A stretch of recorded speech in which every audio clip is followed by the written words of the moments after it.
Odessa National Academic Opera and Ballet Theatre in Odessa, Ukraine. The Odessa National Academic Theatre of Opera and Ballet is the oldest theatre in Odessa, Ukraine. The theatre and the Potemkin Stairs are the most famous edifices in Odessa. The first opera house was opened in 1810 and destroyed by fire in 1873. The modern building was constructed by Fellner and Helmer in neo-baroque style and opened in 1887. The architecture of the luxurious audience hall follows the late French rococo style.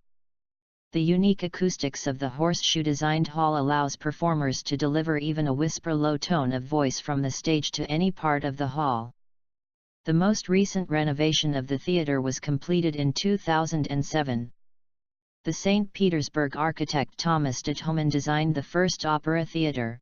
It opened on February 10, 1810. This last theatre is in almost exactly the same spot as the first theatre 200 years ago. The main entrance with its colonnade faced the sea.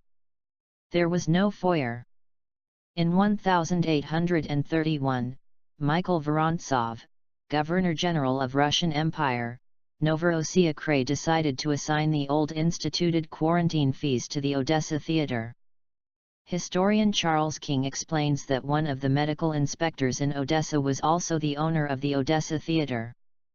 When ticket sales were low, he would announce the discovery of an infection among newly arrived passengers and ordered them to be quarantined at their own cost.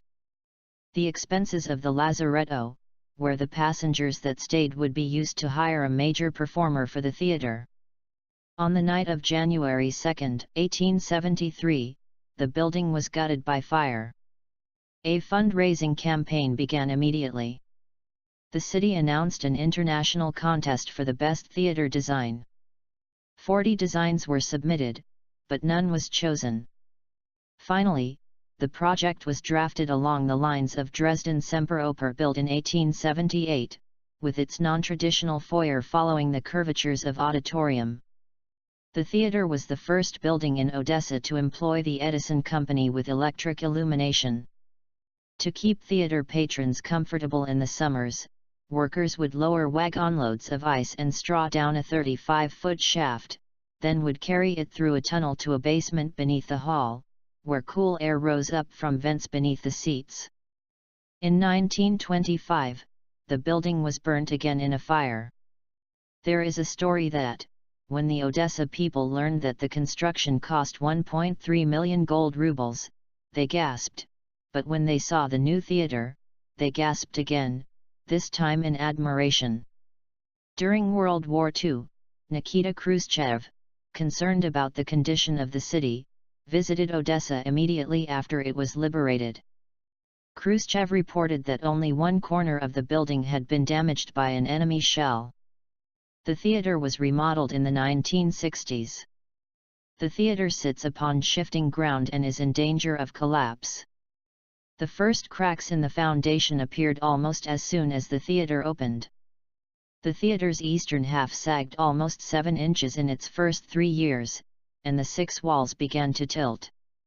Gleb Dronov, a former opera singer who sang at the theatre for 25 years, and who worked 5 years as a geologist, is helping repair the building. The building's facade is decorated in the Italian Baroque style.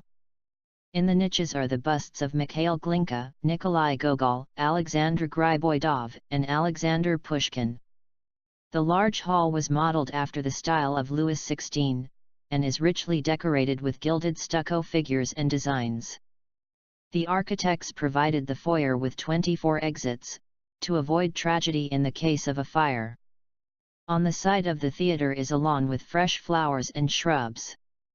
Like us and join us at Extreme Collections for more fun and knowledge.